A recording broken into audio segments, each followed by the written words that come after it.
অৰুণোদয় আঁচনিৰ গুৰুত্বপূৰ্ণ আপডেট লৈ আহিছোঁ। সেইটো আপডেট হ'ল আপোনালোকে যদি আগৰ পৰা অৰুণোদয় আঁচনিৰ পইচা লাভ কৰিছিল আৰু আপোনালোকে আগত অৰুণোদয় আঁচনিৰ পইচা 9,000 টকা লাভ কৰিছে আৰু যদি আপোনালোকৰ একাউণ্টত এইবাৰ অৰুণোদয় আঁচনিৰ পইচা সোমোৱা নাই বা আগষ্ট মাহৰ 1 তাৰিখে অৰুণোদয় আঁচনিৰ পইচা সোমোৱা নাই আৰু আপোনালোকে ডিবিটি লিংক চেক কৰিছে আৰু আপোনাৰ ডিবিটি লিংক এক্টিভ হৈ আছে তথাপিও আপোনালোকৰ একাউণ্টত অৰুণোদয় আঁচনিৰ পইচা সোমোৱা নাই।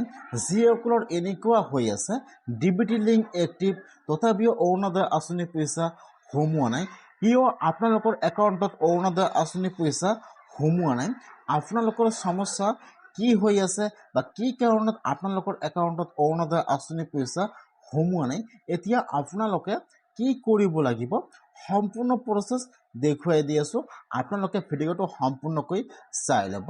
যদি আপোনালোকে অৰুণোদয় আঁচনিৰ পইচা 9,000 টকা লাভ কৰিছে তেনেহ'লে কিন্তু আপোনালোকৰ একাউণ্টত অৰুণোদয় আঁচনিৰ পইচা সোমাই গৈছে আৰু যিসকলৰ ডিবিটি লিংক এক্টিভ হৈ আছে তথাপিও একাউণ্টত অৰুণোদয় আঁচনিৰ পইচা সোমোৱা নাই, এতিয়া কিন্তু আপোনালোকে আপোনাৰ ৰেচন কাৰ্ডটো চেক কৰিব লাগিব। বহুতৰে কিন্তু ৰেচন কাৰ্ডত নামটো মিচিং হৈ আছে, সেইকাৰণে কিন্তু বহুতৰে একাউণ্টত অৰুণোদয় আঁচনিৰ পইচা সোমোৱা নাই। সেইকাৰণে আপোনালোকে ফাৰ্ষ্ট ডিবিটি লিংকটো চেক কৰিব।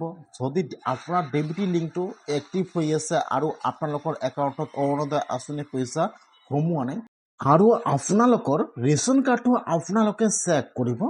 বহুতৰে কিন্তু ৰেচন কাৰ্ডৰ সৈতে নামবোৰ মেপিং হোৱা নাই। নিশ্চয় আপোনালোকে সকলোৱে জানে যে অৰুণোদয় আঁচনিৰ পইচা ৰেচন কাৰ্ডৰ সৈতে এক্টিভ কৰি সোমাই দিয়া হৈছে এইবাৰ। এইকাৰণে যদি আপোনালোকৰ এতিয়াও নামটো চেক কৰা নাই ৰেচন কাৰ্ডৰ পৰা তেনেহ'লে আপোনালোকে ফাৰ্ষ্ট আপোনাৰ ৰেচন কাৰ্ড এপটো ডাউনলোড কৰিব প্লে ষ্ট'ৰৰ পৰা। ডাউনলোড কৰি আপোনালোকে আপোনাৰ আধাৰ কাৰ্ড নম্বৰটো বহাই আপোনালোকে আপোনাৰ নামবোৰ চেক কৰিব যে আপোনালোকৰ তাত কোনো স্পেলিং ভুল হৈ আছে নেকি। যদি আপোনালোকৰ নামৰ আখৰত কিবা এটা মিষ্টেক হৈ আছে তেনেহ'লে কিন্তু আপোনালোকৰ একাউণ্টত অৰুণোদয় আঁচনিৰ পইচা নোসোমাব। বহুতৰে কিন্তু এনেকুৱা হৈছে এইকাৰণে একাউণ্টত অৰুণোদয় আঁচনিৰ পইচা সোমোৱা নাই।